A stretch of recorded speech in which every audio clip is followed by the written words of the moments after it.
Welcome to exam तक। आज है 3 सितंबर और 3 सितंबर 2020 से बनने वाले सभी मोस्ट इंपोर्टेंट करंट अफेयर्स के क्वेश्चन हम लोग इस वीडियो में करने वाले हैं। साथ में मैं आपको हर एक क्वेश्चन के साथ में डिटेल में एक्सप्लेनेशन भी बताऊंगा, जिससे आपको करंट अफेयर्स के साथ साथ स्टैटिक्स जीके काफी ज्यादा इंप्रूव हो जाएगा। लास्ट में मैं आपसे एक सवाल भी पूछूंगा जिसका आंसर आपको कमेंट बॉक्स में देना है, तो पूरा वीडियो ध्यान से जरूर देखिए। इसकी क्विज और पीडीएफ आपको टेलीग्राम चैनल पर मिल जाएगी, तो ज्वाइन कर लेना, लिंक नीचे डिस्क्रिप्शन में दिया गया। स्टार्ट करते हैं आज का वीडियो। पहला क्वेश्चन कौन सा है? हिंदुस्तान शिपयार्ड लिमिटेड के नए अध्यक्ष और प्रबंध निदेशक कौन बने? तो अभी नए अध्यक्ष और प्रबंध निदेशक कौन बने हिंदुस्तान शिपयार्ड लिमिटेड के? तो ये बने हेमंत खत्री। ये आपको याद रखना, इन्होंने जो है शरद बाबू को रिप्लेस किया है, ये आपको याद रखना। एंड इंडियन नेवी से रिटायर्ड है हेमंत खत्री। ओके, तो ये आपको याद रखना। अब हिंदुस्तान शिपयार्ड लिमिटेड ये कहां पर है? तो ये विशाखापट्टनम बेस्ड कंपनी है, गवर्नमेंट। ओके, ये आपको याद रखना। इसका हेडक्वार्टर कहां है? तो विशाखापट्टनम में इसका हेडक्वार्टर है। विशाखापट्टनम में आपको एक बात और याद रखनी है, कहां पर है? आंध्र प्रदेश में। आंध्र प्रदेश की तीन राजधानियां, कुर्नूल, अमरावती और विशाखापट्टनम। एंड विशाखापट्टनम में जो गैस हादसा भी हुआ था, गैस हादसे में कौन सी गैस थी? तो स्टाइरिन गैस थी, वो लीक हुई थी। वो भी आपको इंपोर्टेंटली याद रखना। विशाखापट्टनम गैस हादसा इसी साल हुआ था, ठीक है ना। एंड इसकी स्थापना कब हुई थी हिंदुस्तान शिपयार्ड लिमिटेड की? तो 1941 में इसकी स्थापना हुई थी। वो भी आपको याद रखना है, विशाखापट्टनम में। ओके, चलिए नेक्स्ट बात करें सेकंड क्वेश्चन की। किस देश ने भारत को कोविड 19 से निपटने के लिए 3500 करोड़ रुपए का ऋण दिया है? तो अभी जो है कौन से देश ने कोविड 19 से निपटने के लिए 3500 करोड़ रुपए का ऋण दिया है? तो जापान ने दिया है इंडिया को। यह आपको याद रखना, जापान ने जो है भारत को यह बड़ी सहायता दी है, 3500 करोड़ रुपए का ऋण दिया है। ओके, अब जापान की बात है तो जापान की राजधानी क्या है? टोक्यो जो है यहाँ की राजधानी। यहाँ के प्राइम मिनिस्टर कौन थे? शिंजो आबे, जिन्होंने हाल ही में इस्तीफा दे दिया है। इंपोर्टेंट है, आपको याद रखना। शिंजो आबे जो है लगातार 6-7 साल से प्राइम मिनिस्टर बने हुए थे, एंड अभी उन्होंने इस्तीफा दे दिया, ये आपको याद रखना। जापान की मुद्रा क्या है? येन जो है वो यहाँ की मुद्रा है। जापान की संसद को क्या कहा जाता है? डाइट कहा जाता है जापान की संसद को। एंड टोक्यो में जो है 2021 में ओलंपिक खेल होने हैं, तो ये भी आपको इंपोर्टेंटली याद रखना, ठीक है ना। जापान को जो है उगते हुए सूर्य का देश भी कहा जाता है, तो ये भी आपको याद रखना। फ्रेंड्स, ये जो करंट अफेयर्स के वीडियो होते हैं ये आपके सभी एग्जाम्स के लिए, like Delhi police, SSC, banking, railway, air force, navy, इन सभी एग्जाम्स के लिए मोस्ट इंपोर्टेंट होते हैं, क्योंकि यहाँ पर आपको करंट अफेयर्स के साथ साथ स्टैटिक्स जीके काफी ज्यादा इंप्रूव होता है। तो डेली वीडियो देखने के लिए चैनल को सब्सक्राइब करके बेल आइकन को दबा दीजिए एंड डेली वीडियो जरूर देखिए। चलिए नेक्स्ट बात करें थर्ड क्वेश्चन की। प्रेस ट्रस्ट ऑफ इंडिया के नए अध्यक्ष कौन बने? प्रेस ट्रस्ट ऑफ इंडिया ये क्या है? तो इसको शॉर्ट में कहते हैं पीटीआई। आपने कई बार न्यूज में सुना होगा कि पीटीआई के हवाले से खबर मिली है, तो यही होता है PTI, press trust of India. तो इसके नए अध्यक्ष कौन बने? अविक सरकार बने इसके नए अध्यक्ष, ये आपको याद रखना, ठीक है ना। इनसे पहले विजय कुमार थे एंड अभी बने अविक सरकार। इनका नाम आपको याद रखना, प्रेस ट्रस्ट ऑफ इंडिया के नए अध्यक्ष बने। अब पीटीआई का हेडक्वार्टर का, तो पीटीआई का हेडक्वार्टर है नई दिल्ली में। पीटीआई की स्थापना कब हुई थी? 1947 में इसकी स्थापना हुई थी।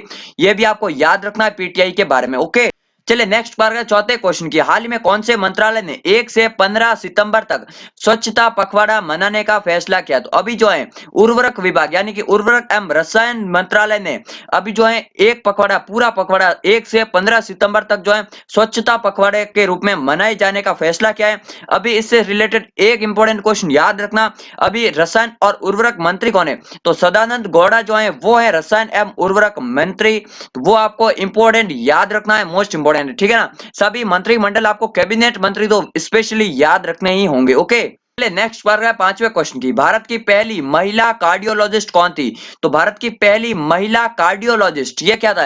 ये जो हृदय रोग विशेषज्ञ होते हैं उनको कहते हैं कार्डियोलॉजिस्ट। तो पहली महिला कार्डियोलॉजिस्ट कौन थी जिनका हाल ही में निधन हो गया? 103 वर्ष की थी वो, एंड वो थी एस पद्मावती। ये आपको इंपॉर्टेंट याद रखना। इनका जन्म तत्कालीन म्यांमार में हुआ था एंड इंडिया में ही ये बड़ी हुई है, एंड इंडिया की जो है पहली महिला कार्डियोलॉजिस्ट थी एस पद्मावती। ये आपको इंपॉर्टेंट याद रखना है। कोविड 19 के कारण इनका निधन हुआ है। इसके अलावा पूर्व राष्ट्रपति प्रणब मुखर्जी का भी कोविड 19 के कारण निधन हुआ है, और भी जो भी बड़े बड़े नेता हैं उन काफी सारे ऐसे लोग हैं जिनका कोविड 19 के कारण निधन हो चुका है, तो इनका नाम आपको याद रखना, एस पद्मावती, जिनका जो है कोविड 19 के कारण निधन हो गया। भारत की पहली महिला कार्डियोलॉजिस्ट थी। ओके, तो ये आपको याद रखना है। चलिए नेक्स्ट बार छठे क्वेश्चन की हाल ही में सीबीडीटी के अध्यक्ष प्रमोद चंद्र मोदी का कार्यकाल कितना बढ़ाया गया। तो अभी जो है प्रमोद चंद्र मोदी ये किसके अध्यक्ष हैं? सीबीडीटी के। सीबीडीटी क्या है? Central board of direct tax. Okay, ये इसकी फुल फॉर्म है, केंद्रीय प्रत्यक्ष कर बोर्ड। इसके जो अध्यक्ष है प्रमोद चंद्र मोदी है। इनका कार्यकाल जो है अभी खत्म होने वाला था, लेकिन अभी 6 माह के लिए और बढ़ा दिया गया है, तो ये आपको याद रखना। इसके अलावा जो है डीआरडीओ के अध्यक्ष कौन है? जी सतीश रेड्डी। उनका कार्यकाल भी 2 वर्ष के लिए बढ़ाया गया था कुछ ही दिन पहले, वो भी आपको याद रखना, ठीक है ना। अब प्रमोद चंद्र मोदी सीबीडीटी के अध्यक्ष है। सीबीडीटी की स्थापना कब हुई थी? 1964 में इसकी स्थापना हुई थी। ये भी आपको याद रखना इंपॉर्टेंट है, ठीक है ना। चलिए नेक्स्ट बार का 7वें क्वेश्चन की किसने हाल ही में सितंबर माह को पोषण माह के रूप में मनाने की घोषणा की है। तो मैंने आपको बताया था कि सितंबर के पहले सप्ताह को जो है राष्ट्रीय पोषण सप्ताह के रूप में मनाया जाता है, लेकिन अभी जो है इस वर्ष पूरे सितंबर माह को पोषण माह के रूप में मनाने जाने की घोषणा की है नरेंद्र मोदी ने।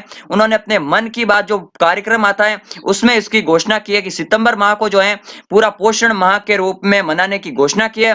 तो ये आपको इंपॉर्टेंटली याद रखना है। इसमें जो है छोटे बच्चों और जो गर्भवती माताएं होती है उनमें पोषण की सही मात्रा को बनाए रखने के लिए, इसके प्रति जागरूकता फैलाने के लिए ये मनाया जाता है पोषण माह। ओके, तो ये आपको याद रखना है। इसके तहत कई सारे अलग अलग जागरूकता वगैरह अभियान चलेंगे। तो ये है पोषण माह, सितंबर माह में मनाया जाएगा। ओके, चलिए नेक्स्ट बात है 8वें क्वेश्चन की किसने हाल ही में मेडबोट नामक मेडिकल ट्रॉली विकसित की है। तो अभी जो है खाने और मेडिकल की सुविधाओं को पहुंचाने के लिए मेडबोट नामक की मेडिकल ट्रॉली विकसित की है इंडियन रेलवे ने। यह आपको याद रखना इंपॉर्टेंटली। अभी इंडियन रेलवे ने इसको लॉन्च किया, ये मेडिकल ट्रॉली है एंड ये जो है रोबोटिक ट्रॉली है मेडबोट। ओके, ये इसका नाम आपको याद रखना। अब इंडियन रेलवे ने इसको लॉन्च किया। तो अभी इंडियन रेलवे में कितने जोन है? 18 रेलवे जोन है, ये आपको याद रखना। पहले 17 रेलवे जोन थे, अभी जो है 18 रेलवे जोन है। रेलवे बोर्ड के अध्यक्ष कौन है? तो वीके यादव जो है वो है रेलवे बोर्ड के अध्यक्ष। एंड रेल मंत्री कौन है? पीयूष गोयल जो है वो है प्रेजेंट टाइम में रेल मंत्री। ये भी आपको याद रखना है। सभी पॉइंट जो भी मैं आपको साथ में एक्स्ट्रा बताता हूँ ये मोस्ट इंपोर्टेंट होते हैं आपके किसी भी एग्जाम के लिए, ठीक है ना फ्रेंड्स। नेक्स्ट बार है 9th क्वेश्चन की किसने हाल ही में विश्व का सबसे बड़ा सोलर ट्री विकसित किया है। तो वर्ल्ड का सबसे बड़ा सोलर ट्री अभी हाल ही में किसने विकसित किया? तो इसको अभी विकसित किया CSIR एंड सी मेरी ने। इसका नाम आपको इंपॉर्टेंट याद रखना, central mechanical engineering research institute है एंड ये जो है पश्चिम बंगाल में स्थित है। पश्चिम बंगाल में इसकी स्थापना की गई है वर्ल्ड के सबसे बड़े सोलर ट्री की। तो ये आपको इंपॉर्टेंटली याद रखना, ठीक है ना। सी मेरी जो है इसकी फुल फॉर्म आपको इंपॉर्टेंटली याद रखना है, central of mechanical engineering research institute. अब पश्चिम बंगाल में इसकी स्थापना की, तो राजधानी क्या है? कोलकाता जो है यहाँ की राजधानी है। मुख्यमंत्री कौन है? ममता बनर्जी जो है वो है यहाँ की मुख्यमंत्री। एंड ये जो है टीएमसी पार्टी के अध्यक्ष भी है, वो भी आपको याद रखना है। टीएमसी पार्टी की स्थापना कब हुई थी? 1998 में, ठीक है ना।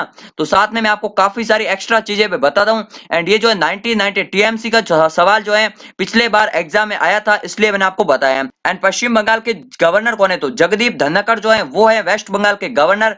एक है असम के है जगदीश मुखी एंड वेस्ट बंगाल के हैं जगदीप धनखड़। इन दोनों में आपको कंफ्यूज नहीं होना, याद रखना है। एंड वेस्ट बंगाल के प्रमुख अभ्यारण्य कौन थे? सुंदरवन डेल्टा अभ्यारण्य, बुक्सा अभ्यारण्य एंड जल्दापाड़ा अभ्यारण्य। तो ये इंपॉर्टेंट आपको नेशनल पार्क भी याद रखने हैं वेस्ट बंगाल के, ठीक है ना।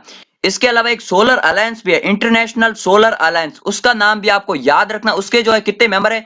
87 मेंबर है। ये आपको याद रखना क्योंकि वो जो है इंडिया में ही उसका हेडक्वार्टर है। इंटरनेशनल सोलर अलायंस का हरियाणा के गुरुग्राम में उसका हेडक्वार्टर है, तो उसके बारे में आपको याद रखना। एंड ये है सोलर ट्री। ओके, तो इन दोनों में आपको याद रखना है।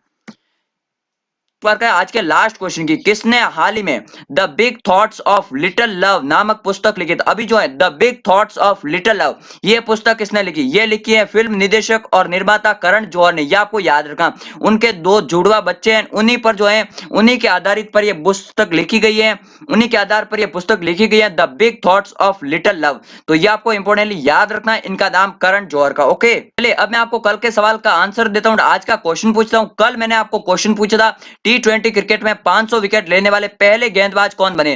तो ड्वेन ब्रावो वेस्ट इंडीज के हैं। इन्होंने जो अभी सीपीएल में ये कारनामा कर दिखाया, 459वें मैच में 500 विकेट कंप्लीट कर लिया T20 क्रिकेट में। ये आपको इंपॉर्टेंटली याद रखना। ड्वेन ब्रावो जो है आईपीएल में किस टीम से खेलते हैं? ये भी क्वेश्चन बन सकता है। तो चेन्नई सुपर किंग्स से खेलते हैं, ये आपको इंपॉर्टेंटली याद रखना। एंड अभी जो है सीपीएल में इन्होंने ये कारनामा किया है। इसके अलावा जेम्स एंडरसन जो है टेस्ट क्रिकेट में 600 विकेट लेने वाले पहले तेज गेंदबाज बने थे, उनका नाम भी आपको याद रखना है। है। चलिए अब मैं आपको आज का क्वेश्चन पूछता हूँ, किस राज्य में सी प्लेन की सेवा शुरू की जाएगी? अभी 31 अक्टूबर से किस राज्य में सी प्लेन की सेवा शुरू की जाएगी, उसका नाम आपको कमेंट बॉक्स में देना है। एंड जितनी ज्यादा आपको डिटेल पता हो जरूर लिखिए, चैनल को सब्सक्राइब करके बेल आइकन को दबा दीजिए। मिलते हैं एक नए वीडियो में, तब तक के लिए जय हिंद जय भारत।